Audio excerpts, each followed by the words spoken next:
Allez, oust. Bon débarras. Tu sais que de là, je vois flou. Genre, je me vois pas bien. C'est grave quand même, hein. Faudrait peut-être que j'aille voir l'ophtalmo. Ça me saoule.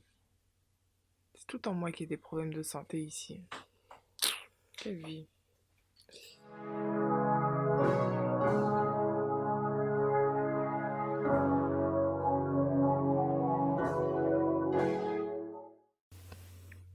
Hello toi, j'espère que tu vas bien. C'est encore moi, c'est Laurie. Je reviens aujourd'hui pour ma première vidéo bilan lecture du mois.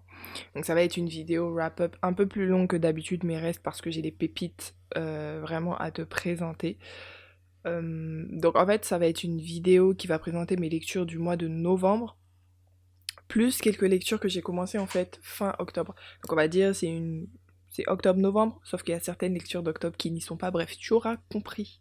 Alors ce mois-ci, j'ai fini 11 livres en tout, 5 livres physiques que je vais te présenter ici, et 6 e-books que j'ai lus sur ma Kindle. Elle est où? Elle est là, sur ma Kindle. Parmi ces 11 livres, il y a une anthologie, 5 fantasy, 5 livres de fantasy, donc, dont une trilogie, donc il y a 3 livres qui sont des suites les unes des autres. J'ai lu 2 essais complètement différents les uns des autres, 2 fictions historiques et une nouvelle biographique.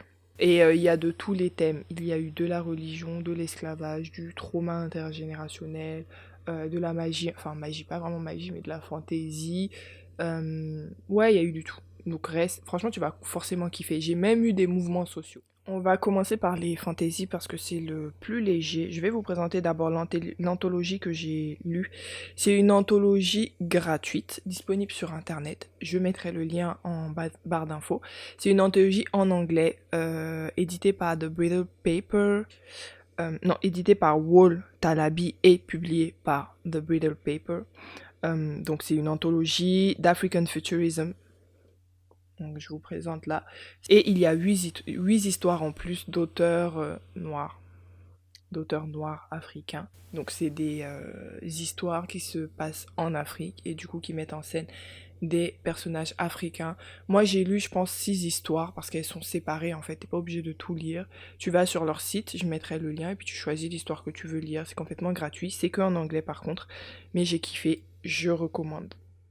Ensuite, on va pas s'attarder dessus, mais j'ai lu Binti, la trilogie Binti, dont j'ai fait une vidéo déjà sur ma chaîne, donc n'hésite pas à la voir, c'est une vidéo très courte où je recommande cette lecture qui est de l'African Futurism de Nnedi Okorafor, qui va suivre une jeune Imba qui va en fait faire des voyages interplanétaires pour aller faire ses études et qui va être confrontée à la différence culturelle, euh, au racisme, etc., etc. Franchement, je vais pas revenir dessus, mais clique sur la vidéo, regarde, moi j'ai kiffé le livre. Troisième fantasy, j'ai lu The Deep, donc The Deep de Rivers Solomon. C'est une réécriture historique en fait, fantaisique, qui va suivre les Wajinru, qui est un peuple descendant des femmes esclaves enceintes qui ont été jetées par-dessus bord des bateaux esclavagistes. Ok, ce fut long, mais c'est pas aussi compliqué que ça le semble. C'est de la fantaisie en fait, qui va suivre des bébés de femmes enceintes qui ont été jetées par-dessus bord des bateaux parce qu'elles étaient chiantes, on peut pas en prendre soin et tout, c'est des esclaves, tout ça. Donc pendant la traversée, on les jette par-dessus bord et les bébés, au lieu de mourir, ils sont nés en fait dans l'eau et tout comme dans le ventre de leur mère, ils ont réussi à respirer dans l'eau et puis il y a toute une civilisation qui est née. Je vous en dis pas plus, il y a une vidéo qui va sortir que j'ai déjà tournée, donc je pense qu'à la sortie de cette vidéo-là, l'autre ne sera pas encore sortie. Donc d'ici la semaine prochaine, je pense, tu verras ma revue de The Deep. Je lui ai mis 5 étoiles. Donc en fait, je recommande de ouf. Dernière fantaisie, et pas des moindres, le meilleur pour la fin. J'ai lu Lovecraft Country de Matt Ruff.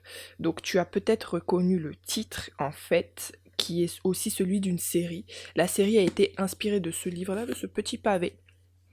Donc, pouf, franchement, j'ai pas envie d'expliquer l'histoire parce qu'elle est assez compliquée, mais en même temps, elle est kiffante. Si tu as vu la série, tu vas kiffer encore plus le livre. Il se lit super vite et il y a beaucoup de différences entre la série et le livre. Donc moi, je conseille de lire le livre. Dans tous les cas, j'ai prévu de faire une vidéo sur une analyse en fait des différences entre le livre et la série. Les deux prochains livres que je vais te présenter, je les ai tous les deux lus en e-book sur ma Kindle. Ce sont deux fictions historiques qui sont des classiques de la littérature africaine. Pourtant, j'ai des avis très divergents sur les deux. Donc le premier que j'ai lu, c'est L'aventure ambiguë de Cheikh Hamidou Kane, dont je vais mettre la couverture ici. Je pense qu'il y en a beaucoup qui vont reconnaître. Donc c'est l'histoire de Samba Diallo, en fait un enfant dialobé qui va grandir parmi les siens dans son village, puis aller étudier en France, et puis en fait on va suivre son histoire. Il me semble que c'est à une époque juste pré-indépendance des pays. Donc voilà, c'est assez compliqué. Je vais être très franc, j'ai pas aimé. Je lui ai mis 2 étoiles, j'ai pas aimé, même si l'histoire est véridique et touchante, c'est le cas, j'ai pas accroché en fait, enfin, pour moi c'était assez fade tout le long, et en plus il y avait un langage beaucoup trop soutenu pour ce que c'est. Je m'explique. C'est vrai que la plupart des auteurs africains francophones que en tout cas j'ai pu lire de l'époque, donc de récits de ces époques-là, ont toujours un langage assez soutenu, ça je comprends. Mais pour moi, il est justifié lorsqu'il y a le contexte qui va avec. C'est-à-dire que Samba Diallo qu'on suit, quand il arrive en France, il fait des études de philosophie. Donc je comprends qu'il ait un certain vocabulaire, lui et ses pairs. Mais par contre, on commence à le suivre quand il a 5... Enfin, pas 5 ans, j'abuse. Entre 7 et 10 ans, il me semble, donc dans son village natal.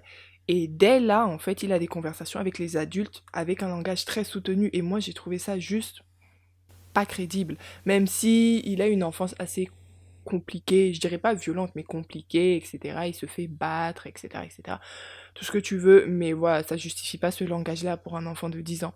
Bref, moi j'ai pas aimé, on va pas s'étaler dessus.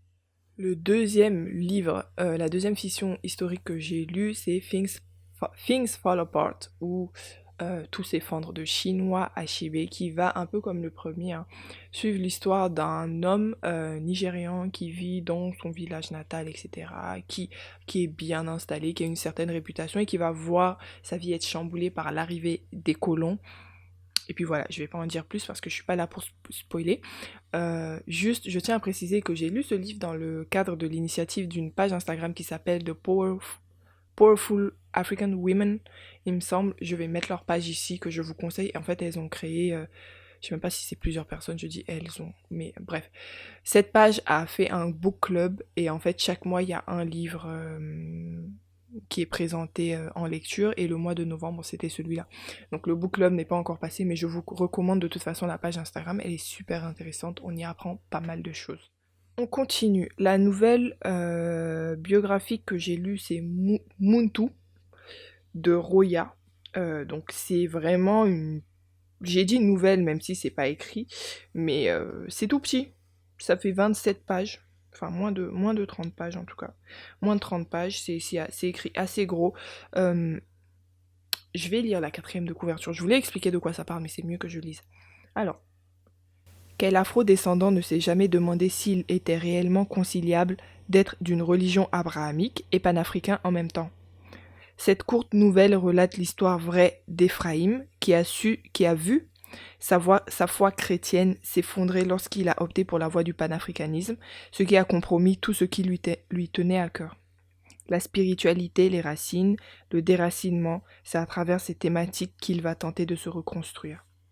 Voilà, donc la quatrième de couverture donne super envie. Moi j'ai bien aimé, mais ça m'a laissé sur ma faim.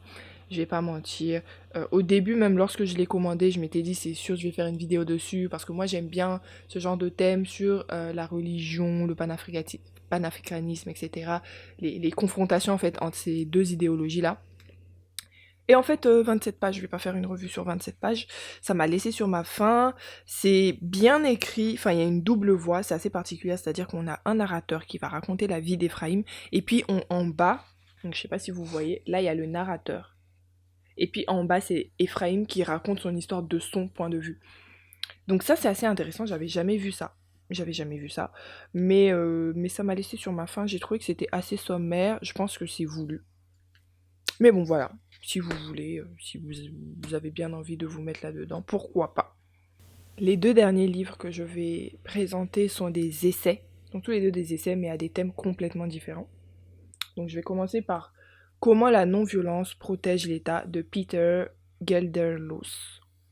Donc en fait, c'est un essai critique sur les mouvements sociaux pacifistes qui va en fait highlighter l'hypocrisie de la prohibition de la violence lorsqu'on cherche à réclamer ses droits, sachant que la violence en fait est la chasse gardée de l'État. C'est très intéressant. J'ai déjà prévu de faire une vidéo dessus qui n'est pas encore sortie, je pense, actuellement. Je vais faire une vidéo qui va être vraiment une analyse des thèmes abordés, de la thèse de l'auteur, et je vais faire le parallèle avec les différents mouvements sociaux récents qu'on a eu en Afrique, à savoir EndSARS, la Côte d'Ivoire lors des élections, la Namibie avec les femmes qui se sont révoltées, etc. Ce livre est super intéressant, mais j'en reparlerai plus dans la vidéo, donc reste connecté. Le dernier livre dont je vais te parler, c'est L'origine négro-africaine des religions dites révélées, livre de Doumbi Fakoli. Je sais pas si tu connais Doumbi Fakoli, c'est un auteur malien qui est enfin, malien ou sénégalais. Je crois qu'il a vécu au Sénégal, mais il est malien, qui a beaucoup écrit sur ces livres-là. J'ai bien aimé ce livre. Il est assez court, mais assez compliqué à lire du fait du thème, tout simplement, dans le sens où c'est pas très fluide. T'as beaucoup d'informations, en fait, factuelles à emmagasiner. Euh, J'ai même pas dit de quoi ça parlait, désolé. En fait, c'est une critique, comment on va dire ça? C'est une relecture critique des 3 livres sacrés des religions du Dieu ternaire. Donc les religions abrahamiques, si tu veux, christianisme, islam et la troisième. Et du coup, le monsieur, il va faire une critique très violente, parce qu'il mâche pas ses mots, donc j'insiste, très violente, de ces religions en fait qui ont été tout simplement importées sur le sol africain, surtout le sol africain noir. Donc dites-moi en commentaire si ça vous intéresse que je fasse une analyse de ce texte et une revue. Mais j'ai appris beaucoup de choses. Je le conseille aux croyants comme aux non-croyants, mais surtout aux croyants. Voilà, c'était tout pour aujourd'hui. Donc j'ai lu 11 livres. Ce fut un mois plein de lecture, en tout cas pour moi qui n'ai pas l'habitude de lire autant.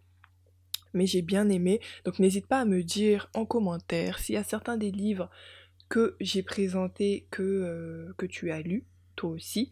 Dis-moi ce que tu en as pensé. Dis-moi si j'ai réussi à te convaincre d'en lire certains. Allez, je te dis à la prochaine. Ciao!